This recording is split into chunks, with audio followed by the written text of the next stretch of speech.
Partisë Socialiste në qeli, ka një ish-ministër dhe një zëvendës kryeministër tjetër në kërkim ndërkombëtar. Ju keni deklaruar se edhe pse Veliaj apo Belinda Balluku janë procese hetimore, prap këto janë dëshira të Ramës, i ka lëshuar ai.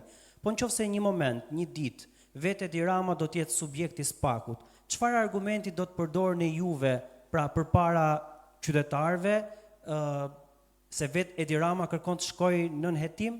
Pyetja e parë. Faleminderit. Spari, ata që njohin diktaturat, ose që i studiojnë ato, të shkura apo të sotmet, do të gjenë se ision i akuzës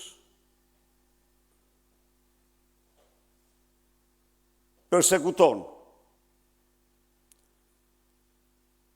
si kundërshtar politik, persekuton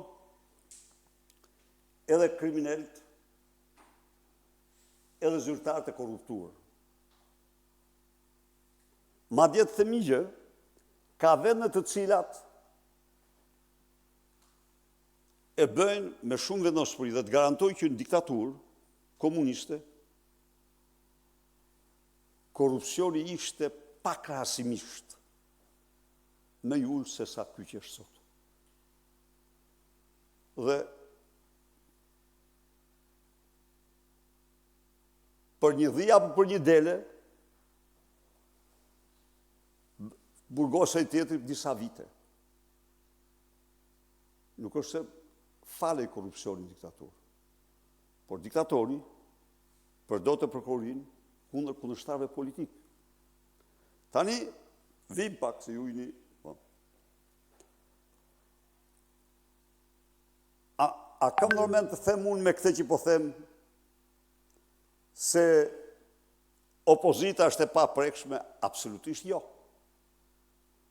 Opozita është e prekshme plotësisht, është nën ligj, por kur t'i arreston dhe persekuton në vitin elektoral,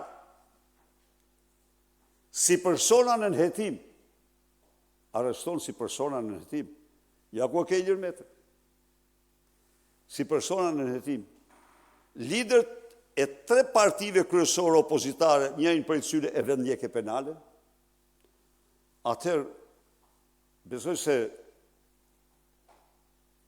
është e qartë si drita e diellit, se ky është një atak kundër pluralizmit politik. Prit, një minutë, do vi unë aty. Ky është një atak kundër pluralizmit politik. Atak kundër pluralizmit politik. Dhe kjo nuk mund të bëhet. E bërë në vitin elektoral, e bërë në vitin elektoral. I mbajtë në vitin elektoral, i mbajtë në arrest, njërin në burg, tjetrin në shtëpi, pa akuzë. Pa akuzë. Çfarë më thujti mua? Çfarë dokumentash mund të ndryshoja unë 12 vite pas i kam ikë nga pushteti apo Ilir Meta? Çfarë dokumentash disponoja unë? Prit. E para kjo. E dyta. Altin Troplini, i cili është jo i vetëm në këtë shkallë, është njeriu që futi nocionin e amnistisë krimit elektoral. Dhe për ty, Osman, dhe për çdo njeri që vota ka një peshë caktuar, dosjet 138 dhe 300, më falni, 184 dhe 338 janë dosjet më flagrante të krimeve më flagrante elektorale, të cilat janë ngritur mbi bazën e procedurës më të saktë ligjore. Janë regjistrime të bëra me vendim gjykate. Dhe këto i amnistoi Altin Troplini.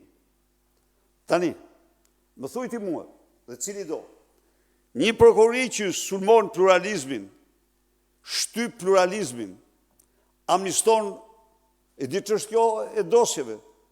Kjo është licencë për Edi Ramën për të kryua ato që i kryoj më vonë. Vim tani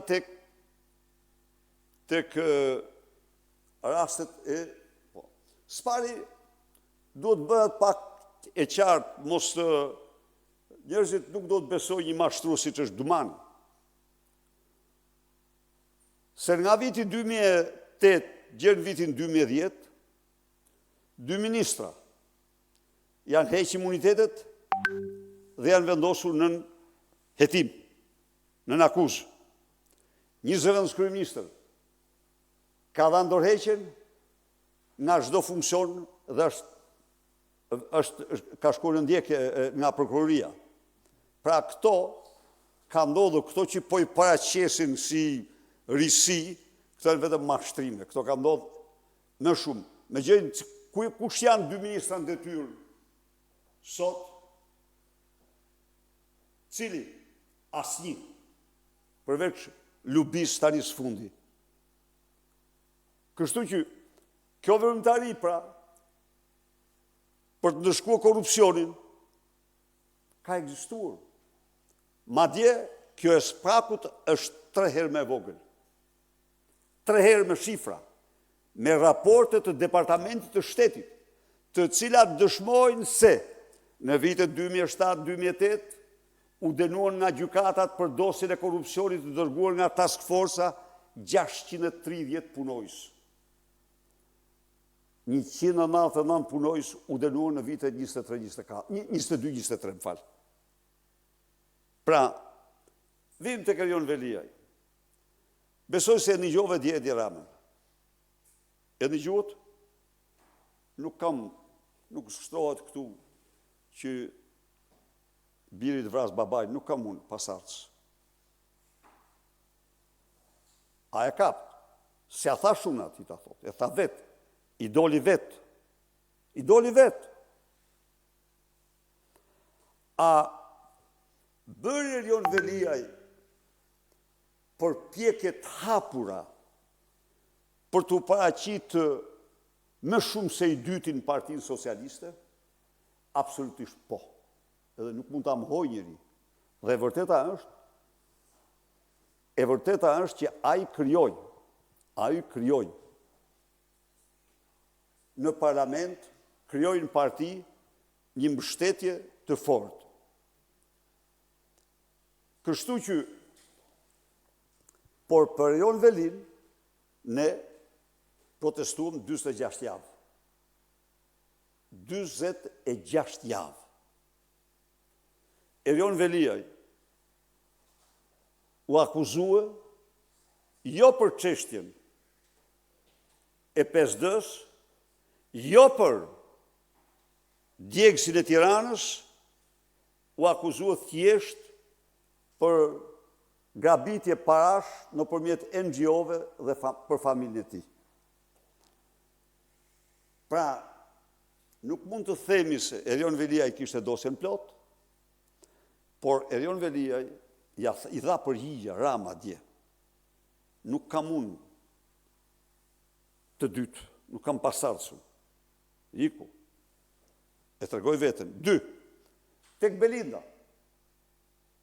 Besoj se çdo njeri që ka ndjekur ato që ka mediat kanë publikuar, dhe Osman ato janë gjërë që janë ato që janë në dosjen e Belindës. Se këto janë të asaj kashetës, që quhet ajo punojësja. Se të kesh ti dosjen e Belindës, ajo është më jashtëzakonshmja. Nuk ka shkrimtar që mund të shkruajë të një dosje të tillë. Mos i pyet. Të gjitha. Aty është një